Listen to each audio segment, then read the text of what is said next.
Hello students, welcome back to the lecture series over the DC circuit.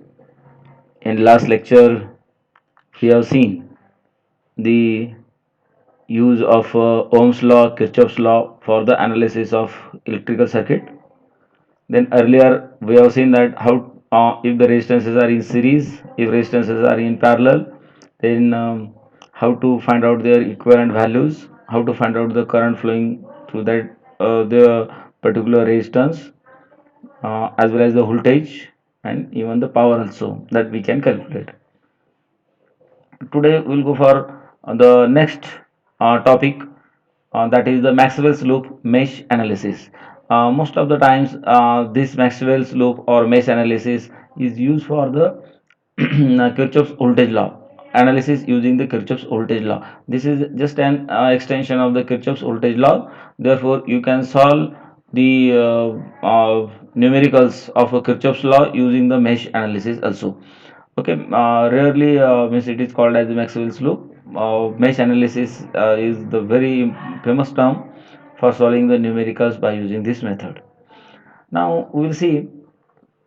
First of all, there are so many methods are there, so many laws are there for analysis of the circuit. Analysis of the circuit means finding the voltages as well as the current in a particular branch. Okay, many other type of analysis are there, but for our case, okay, our DC analysis, we just have to find out the DC current as well as the DC voltages. Then in that case also there are two methods are there for the analysis purpose. One is the direct method and another one is the network reduction method. Now what is the difference between these two? In direct method, the network is left in its original form and different voltages and current in the circuit are determined. This method is used for simple circuits. Example of direct methods are Kirchhoff's law, mesh current methods, nodal analysis and superposition, etc. Here purposefully I have highlighted some laws because they are in our syllabus. Okay, we have to learn we have already learned the Kirchhoff's laws, mesh current method we are going to see in this video, and afterward we are going to learn the superposition theorem also. Nodal analysis is not the part, but the purpose of all these methods is to do the analysis. Okay, and in this direct method the original circuit is not changed, means it is kept as it is, and by keeping its original shape structure we can apply these laws. Therefore they are called as a direct method, means no change in the circuit. Okay, in the and normally direct methods are applicable for the simple circuit, means circuit is not too much complex, to not too much large. In that case direct method is applicable. Therefore depending upon the experience of an engineer, means the electrical circuit designers can go for the method. Okay, if the simple circuit is simple, go for the direct method. Then another methods are available. If the circuit is larger, complex, then better to go for the network reduction method. Okay, that is also called as the indirect method also. In this the original network, which is larger one and complex one, is get reduced to its simply simpler equivalent circuit, and then we can apply the means direct method. Okay, this method is used for the complex circuit and gives a better insight into the purpose of the circuit. Then first of all, in the network reduction method, our task is to reduce the complex circuit to its simple equivalent circuit, and then apply the Kirchhoff's voltage law, current law, or any other direct method laws as well as the theorems. In this case, the example of network reduction methods are Thevenin's theorem. Thevenin's theorem is very useful for reducing the complex circuit into very simple circuit. Norton's theorem is also there. Star delta conversion is also there, or delta star transformer, etc. are there. But so many theorems are there, but Thevenin's theorem is very popular, and that we are going to learn means in this unit. Okay, other theorems are also useful, but they are not the part of our syllabus. Therefore, only keep in mind that other theorems are also there, but now we have to learn only the Thevenin's theorem. Okay. Then above theorems are technically are applicable only to the networks that have the linear bilateral circuit element. What is the linear bilateral that we have seen? Okay, the network theorems are the technique to be used with will depends upon the network arrangement. Means which theorem is applicable, that we came to know depending upon our experience, and the theorem which gives us the minimum efforts for the analysis purpose, minimum equations, the theorems which come with the minimum equations will be useful for the solving purpose. The general rule of selecting the theorem is to use that theorem or technique which requires a smaller number of independent equations to obtain the solutions, or which can yield easy solutions. Okay, the easiest method we have to understand means, depending upon our practice, you will come to know that which theorem is good, but that is for the practical purpose. And in actually for our case, in the examination, the we have to solve the numerical by using the specific theorem specified in the question. If they are asking that we have to solve it by using the mesh analysis or by using the Kirchhoff's law, in Kirchhoff's law you can go for any methods, even you can go for the mesh analysis also. The analysis of the circuit usually means to determine all the currents and voltages in the circuit, as we have already discussed. Now, what is this Maxwell's mesh current method? Actually, this mesh current method is easiest way to find out the current as well as the voltages using the Kirchhoff's laws, Kirchhoff's current laws as well as the Kirchhoff's voltage laws. Okay. Now, what to do in this method? Kirchhoff's voltage law is applied to a network to write mesh equations in terms of mesh current instead of the branch current. Each mesh is assigned a separate mesh current. This mesh current is assumed to flow clockwise or anti-clockwise around the perimeter of the mesh without splitting at a junction into branch currents. Kirchhoff's voltage law is then applied to write equations in terms of unknown mesh currents.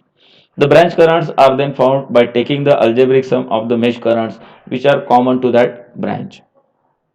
Earlier we have seen that by using the arrow we have to show the current, we have to assume the current, but now here instead of using the branch current, it is more convenient to consider the mesh. Okay, what is the mesh that is known to us? Mesh is nothing but a loop which doesn't contain another loop. Okay, then if such a mesh is used, normally a clockwise direction is always used for the mesh purpose. Now we will see how to solve, and most of the times Kirchhoff's laws are applied to the using the mesh current method. Now how to use the mesh current method, that we will see. There are certain steps which we have to use for solving the circuit, analyzing the circuit using the mesh current method. Methods are very simple. Now here you can see the circuit. Here you can see the circuit. Each mesh is assigned a separate. For example, in the circuit we have to use two mesh are used. This is one mesh, and we will assume that current circulating through this mesh is I1. Similarly, another mesh is there, that is I2, and current circulating through this mesh is I2. These are our assumptions. If finally if the I2 current comes negative, that means our assumption is incorrect and we have to use the reverse current as we have assumed previously. Now here first of all give the name to the node. Here node A, B, C, D, even you can give the here also. Okay, but no need, because we have to find out the branch currents. Here no components are there, therefore the node names are not given. Then first mesh is the ABDA and another is the BC. ABDA, this is one mesh, and another mesh is the BCDB. Okay. Then as the I1 and I2 current is assumed, then if two mesh currents are flowing through a circuit element, the actual current in the circuit element is the algebraic sum of the two. Thus, in last figure, there are two mesh current I1 and I2 flowing in R2. If we go from B to D, current is now here. If we see the I1 current through this resistance R1, through this branch BD, the I1 current is flowing in this direction and I2 current is flowing opposite to this. Therefore, the equivalent current flowing through the B and D is I1 minus I2. Okay, same is given here, I1 minus I2, and if we go in the other direction from D to B, the current will be I2 minus I1. Now that depends how we are using. In this case, If we are using this loop, then in this case the current will be I1 minus I2, and for this loop the current will be I2 minus I1. Okay. Then Kirchhoff's voltage law, KVL is applied to write equations for each mesh in terms of mesh current. Remember, while writing mesh equations, rise in potential is assigned positive sign and fall in potential negative sign. If the value of any mesh current comes out to be negative in the solution, it means that the true direction of the mesh current is anti-clockwise, that is opposite to the assumed clockwise direction. This is just an assumption. If the value comes out to be negative, then that means the actual direction is opposite to the assumed direction. Then if we for our previous example, if we apply the Kirchhoff's law, then finally once the meshes are assigned, currents are assigned, then we have to apply the Kirchhoff's voltage law to particular mesh. Then here you can see that I1 R1, y minus sign is we have used because the potential is going down. Then I1 and minus I2 for mesh 1, as this is the mesh 1, we are for mesh 1 our direction is clockwise, that's why current coming is I1 minus I2, and the drop across R2 is means uh, decreasing, therefore negative sign is used. For the EMF source E1, we are moving from negative to positive direction, means rise in the voltage, therefore we have used positive sign. And finally the equation is 0 as per the Kirchhoff's voltage law. Therefore we can rewrite the equation in this way because it become easier for the solving purpose. Similarly, for the second mesh, if we go clockwise, then we will get I2 minus I2 into R3 minus E2 minus, now in this case now you can see that I2 minus I1, because now here we have considered the second loop, multiplied by R2 is equal to 0. Again by manipulation you will get this value. Now if you solve these two values, then simultaneous, then you will get the current I1 and I2. As here the values are not given, therefore only we can find out the equation. Okay, but if the values means if we put the values for R1 R2, then we can find out the R1 R2 as well as R1 R2 R3 as well as E2, then we can find out the current I1 and I2 for similar type of network problems. Now we will take an example by putting the values. Now in this example, if we write the R1 value is equal to 40 ohm, R2 is equal to 60, this R3 is equal to 20 ohm, and battery voltage E1 is equal to 120, battery voltage E2 is equal to 65 volt. Then mesh ABDA, applying the KVL, what you will get, minus 40 into I multiplied minus 40 multiplied by I1, this is first drop, as the potential is decreasing we have used the negative sign. Then minus 20 I1 minus I2 plus 120, the equation as we have seen earlier. Finally you will get the first equation of loop mesh 1. And similarly for mesh 2 BCDA, again we will apply the Kirchhoff's voltage law, then finally we will get the second equation.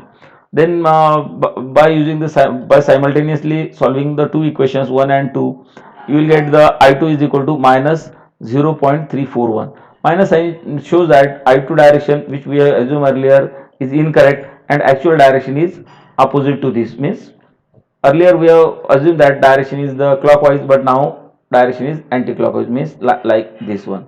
Okay, this is our I2. Okay, only the direction we have to change, magnitude will be as it is, there is no change in the magnitude. Now if we put this value of I2 in the equation, one of the equation, then you can find out easily the value of I1. I1 comes out to be positive, therefore this direction is correct. And this direction is correct, and this direction should be opposite to this one, like. Okay, in this way you can solve the uh, numericals using the mesh analysis. My suggestion is that even if you don't use the arrow method, which we have seen earlier for solving the Kirchhoff's voltage law, then also you will get the marks. Therefore whatever methods you will find convenient, better you go for that. What is my observation is that most of the electrical engineers, that they are using the mesh analysis method, this Maxwell's mesh analysis method for solving the simple network analysis problem, which uses the Kirchhoff's voltage laws. Okay, now I think all of you understood. Anyone is having the problem, you can ask to me any point. Don't hesitate to ask the queries. Okay. Thank you. In the next lecture, we will see the superposition theorem, which is also the one of the popular direct method for the analysis of electrical circuits. Till till the next video. Thank you. Goodbye.